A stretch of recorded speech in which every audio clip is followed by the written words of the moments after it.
Prišel je čas za email marketing. Za vas imava en kup nasvetov.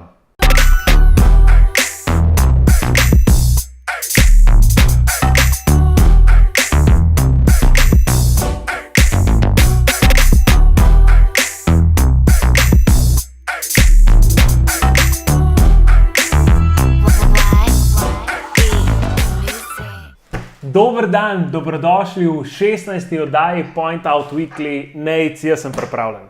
Jaz imam majico, jaz sem pripravljen. Danes bova govorila o email marketingu. Za tiste, ki niste bili pri prejšnji oddaji z nama, si jo lahko skočite in jo pogledate. Z nami je bila Mojca Podobnik.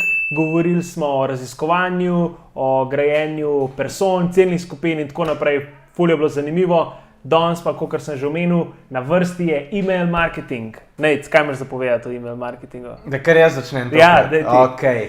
Ja, pri email marketingu je tako, ne. Veliko od vas se sprašuje, a ni to že mogoče malo pase, saj se odprtost emailov z vsakim letom znižuje, ampak midva sva zagovornika, da zdaj pa še bolj primeren čas za email marketing, ker imamo več možnosti. In čez teh več možnosti, oziroma par več možnosti, vas bova popeljala tudi preko te oddaje, oziroma kere so tisti mogoče triki na sveti, na katere morate biti res pozorni. Mogoče bi še to dodal, zakaj se nama zdi pomembnost v tem trenutku kljub stvarem oziroma razlogom, ki jih je Nejc omenil, za katere nekateri mislite, da email marketing ni več tisto, kar je bil. Tako je, družbena omrežja in strani, ki jih imate na družbenih omrežjih, niso vaša last. Facebook stran ni vaša last, ampak je last Facebooka. In Facebook se lahko jutri odloči, da spet malo zniža rič, kakor ga je, kdaj že, 2.8 ne, kasneje. 2010, ja, ki je uvedel algoritem, tako kot je... Lahko Facebook ga jutri tudi več ni, ne? Točno to, ja, ga jutri več ni. Ne vemo.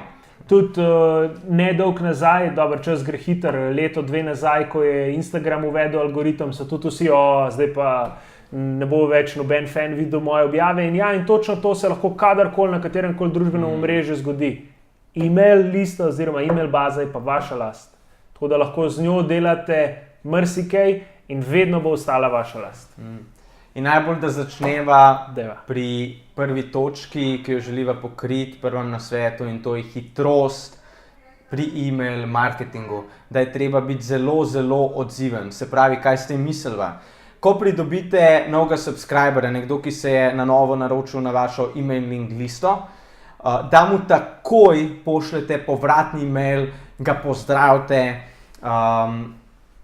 da se mu zahvalite, da se vam je pridružil in hkrati mu že date kakšno uporabno vsebino. Uporabno vsebino, iz katere se bo lahko kaj naučil. Naprimer, če dam par primerov, linki do vaših najbolj branih blogov, če pišete blog.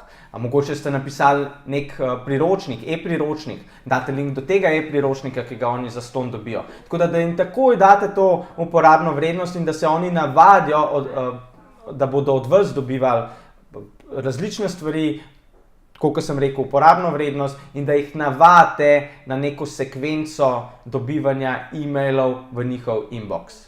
Čeprav najbolj pomembno je res tisto, takoj po tem, ko se nekdo prijavi na mailing listo, da se mu pošlje e-mail. Pravijo, da je fajn, da je v prvih 24 urah, ampak midva pravijo, da je boljš res takoj. Se pravi, takoj, ko se nekdo prijavi, v nekaterih primerih bo itak takoj dobil, če gre za double opt-in oziroma če je potreben še potrditveni mail, preden se nekdo prijavi na mailing listo. Ampak kljub temu mu pošljete še nek pozdravni uvodni e-mail in ga tudi navajate s tem, da mu redno pošiljate e-maile skozi obdobje, ko je subscriben oziroma prijavljen na vašo mailing listo. Ja, in ko govoriva tudi o tej hitrosti, veste, uporabniki danes skenirajo, ko berejo članke na internetu, se pravi, čim hitreje hočejo neko vsebino skonzumirati. In nekaj podobnega se seveda dogaja tudi pri e-mailu, če ne še bolj, ne? In zato je zelo pomembno, kako sam e-mail strukturirate, kar pomeni, da ga poenostavite za branje uporabnikom. To pomeni, da lahko zelo hitro oni tudi če skenirajo, točno vidijo, kaj je vsebina tega e-maila. Se pravi, da je tudi sam e-mail strukturiran, ne pa samo, da napišete tekst dolg kot Jara Kača in je to. Tudi tukaj mora biti tekst lepo postrukturiran. Mogoče tudi gledajte kot na nek način, da je to neka spletna stran, kot nek landing page, pristajalna stran. In če greva naprej, neka taka zadeva, ki bi jo tudi želela izpostaviti, je ta oseben pristop. Velikokrat poudarjamo, da je ta oseben pristop pomemben pri različnih oblikah in ravno tako, se pravi, različnih oblikah komuniciranja in ravno tako je pomemben tudi pri e-mail marketingu. Jaz sem veliko bolj dovzeten odpreti neko elektronsko sporočilo, ki se začne z živjo Zoran, hej Zoran, in pa se konča s podpisom Nate ali pa do naslednjič maja ali pa kakorkoli. Se pravi, res to oseben pristop, tudi se pravi, besede, stavki, ki jih oblikujemo tako, kot da bi pisali dejansko neki osebi, ne pa neki nekemu abstraktnemu pojavu, ampak res, da imamo pred sabo ciljnega kupca osebo. In tudi ta personalizacija, ne samo na začetku, na koncu, lahko je tudi vmes. Absolutno. Se pravi, lahko tudi večkrat nagovorite to vašo osebo z njegovim imenom. To je še posebej, če je e-mail dolg. Tako da nagovarjate točno tisto osebo, da bodo oni dobili občutek, to je pa res nekaj meni namenjeno. Sej, to se ne zgodi na zavestni ravni, to se potem poteka na psihološki ravni in s tem tudi z vidika personalizacije povečujete pripadnost do vaše blagovne znamke ali pa če ste nek osebni brand, do vašega osebnega branda. Mogoče bi edin to izpostavil, je pa treba biti pazljiv, da imate v tem primeru res bazo lepo urejeno, ker če so tam namesto imena, včasih se ljudje, ko se vpisujejo, zmotijo, ali pa ne vem, jim ni tako jasno pri formi, kaj upišete, se pravi, kaj kam upišejo in upišejo v polje z imenom nekaj, kar ni dejansko njihovo ime, potem zelo smešno izpade, če jim pošljete e-mail in tam piše Slovnik 1, 2, 3 namesto Nejca.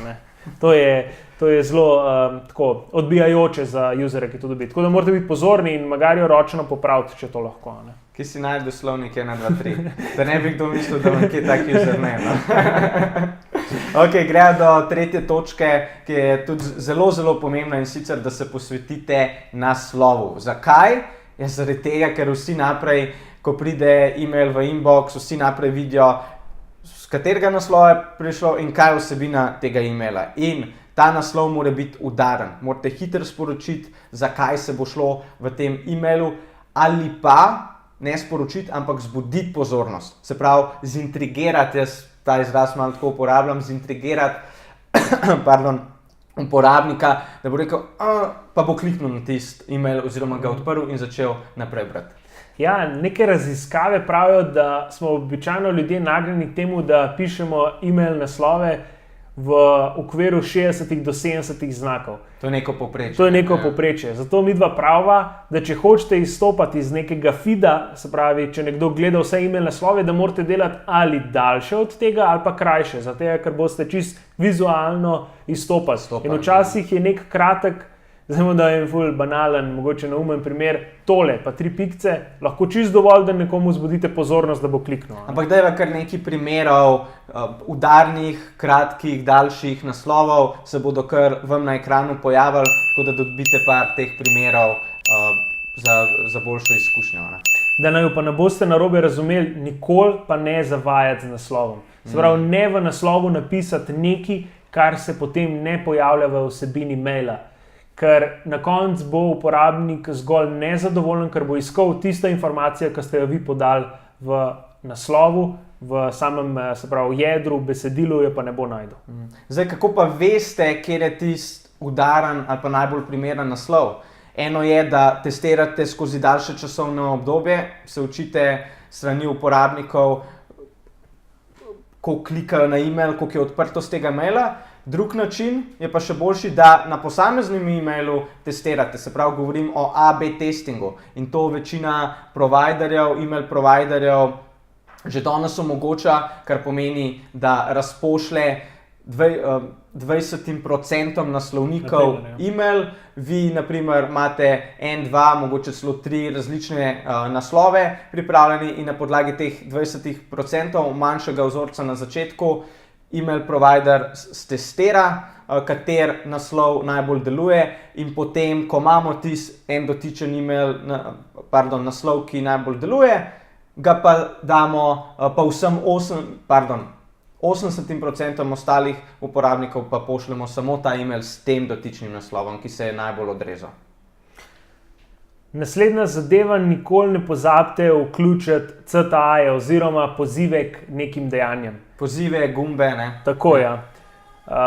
Predstavljajte si svoj, se pravi, e-mail kot neko mini spletno stran, kar je že prej Nejc omenil. In uporabniku, ko pride, mora že tisto, takoj ko odpre e-mail, temu rečemo above the fold, mora biti že takoj jasno, kaj je tisti glaven CTA, ki ga mi želimo od njega. In izkaže se, to je tudi nek tak nasvet, ki ga podajava, mogoče lahko probate, je, da če linkate prvih nekih besed, se pravi v prvem stavku, je ful velika verjetnost, da bojo ljudje na to kliknili, zato ker pač ne preberejo vsi celotnega e-maila. In pa seveda vključite tudi povsem klasične gumbe, če je to vaš dizajn predvideva oziroma imate tak stil, vključite klasične gumbe, tudi do nekih linkov na spletni strani. Ja, linkajte tudi slike, ker veliko uporabnikov klikne na sliko in je dobro, da je za tisto vsebino, za kar se navezuje slika, da je pokrit z vsebino v zadnji, se pravi, da linkate to sliko naprej na vašo spletno stran in hkrati tudi, če vključujete video v e-mail, se pravi, da želite, da si uporabniki pogledajo dotični video, da na to sliko videa vključite znak za video, ki pa vemo je tako, ne? Mislim, da vsi poznamo play znaka. Avtomatizacija. Enkrat sva že govorila, se mi zdi, en izmed prejšnjih oddaj nekaj malega zelo o avtomatizaciji. In pri e-mailu se lahko precej igramo z avtomatizacijo. Nekaj je to, da dejansko pošiljamo sekvence, se pravi, imamo pripravljenih vnaprej 7 e-mailov, ki jih razpošljamo v obdobju 14-21 dni in ki se sabo v bistvu povezujejo v smislu neke celostne zgodbe. In dejansko vam ni treba vsak userju posebej pošiljati tega maila, ampak ko se on prijavi na neko se pravi mailing listo, od tistega trenutka mu pošilja to sekvenco v obdobju, katerega vi nastavite. Ali pa naprimer, če naredi neko aktivnost na spletni strani, naprimer ne opravi nakupa, mu takoj avtomatika pošlje naprimer kupon za 10% popusta in točno tisti produkt, ki ga je on naprimer dal v košarico, ampak ni dokončal nakupa. In to je ravno tisto, kar sem namigval na začetku oddaje, zakaj je e-mail marketing ponovno in. Zaradi tega, ker danes lahko to vse avtomatizirate. Ne? Če gremo 10 let nazaj v preteklost, tega ni bilo, ko je bil e-mail marketing, ali pa 10-15 let nazaj, ko je bil e-mail marketing čisto na začetku. Danes nam pa lahko ogromno stvari naredimo v enakem času ali pa še krajšem času in lahko zaradi te avtomatizacije dosežemo veliko večji efekt, a ne vse skupaj. Ampak tukaj, ne, seveda, da ne bova zdaj samo lepo govorila o tem, je pa potrebno veliko dela predpriprave, da se ta marketinška avtomatizacija zgodi. Se pravi, treba je definirati ta marketinški lijak, spisati ogromno enih e-mailov, tako da zadeve je treba vnaprej pripraviti, potem pa enkrat deluje vse skupaj, ko imate pripravljen, ko optimizirate sistem. Ampak bova o tem še malo več v nadaljevanju govorila. Če pa želite videti, kako sama marketinška avtomatizacija deluje, pa mogoče dava kar tvoj primer, Zoran, ker mislim, da si ti naredil en online business bootcamp in bomo dali tukaj eno sliko, link do Zoranove spletne strani in si lahko pogledate na realnem primeru, kako je Zoran lepo optimiziral to zadevo. In mislim, da so se glih prej pogovarjali, da si rekel, jaz pa tega že 5 mesecev nisem sploh pogledal, če se ne motim. Vsake dolg časa mogoče se malo piše, zato da vidim, če se kak nov prijavil, ampak dejansko sem že kar malo pozabil, ker nisem toliko delal na tem. Ampak zadeva pa deluje, ne? Zadeva pa deluje, teče, ja. pa se Zoran s tem ta trenutek ne ukvarja, ampak nekdo, ki pa pusti e-mail, pa takoj dobi to sekvenco e-mailov. Vse to, ne, to je ta lepota, to je ta beauty v bistvu avtomatizacije. Dejansko spiš, ne delaš, se niti ne opišeš. Pozabiš, ja, ampak zadeva deluje v ozadju, tako da. Okay, še ena taka zelo pomembna zadeva je, da testirate e-maile pred pošiljanjem bazi vaših uporabnikov. Da ne bo potem prišlo do kakšne nevšečnosti, da se pojavijo slovnične napake. Dobro je stestirati to, lepo dobiti na svoj e-mail, si pogledati, si prebrati v miru, preklikati. To je ključno, preklikate, če vsi te linki delujejo, vodijo na pravo stran. Se pravi, da ne bo potem prišlo do kakšne nevšečnosti, ali pa da zadeva ne bo delovala, da boste zaradi tega boste kar nekaj časa vložili, potem pa kakšen link ne bo delal, bo vodil na napačno stran in sploh ne boste dosegli tistega svojega namena. Pa preveriti, da se lepo pokaže tako na desktopu, kot na mobilcih, pa različnih odjemalcih, Gmailu, ne vem, Outlooku in tako naprej. Če se le da, da testirate več odjemalcev. In še zadnja zadeva, ki so jo danes želeli omeniti, je pa ta neka sharing element oziroma priložnost za deljenje. Če ne gre za neko res ekskluzivno vsebino v vaših sporočilih elektronskih, ki jo pošiljate v vaši bazi, je fajn, če jim date možnost, da to delijo ali na družbenih omrežjih ali da forwardirajo naprej prijateljem in tako naprej. Zelo enostavno lahko to naredite večino odjemalcev, kot je naprimer Mailchimp itd. Vam to omogoča, da kar ustavite link do tega elektronskega sporočila, zgenerira se kot taka neka mini spletna stran in ko kliknete naprimer Facebook, to lahko delite na Facebooku. Ali pa dejansko sami skopirate link, pa ga delite na Facebooku, Twitterju itd. Ga forwardirate prijatelju in tako naprej.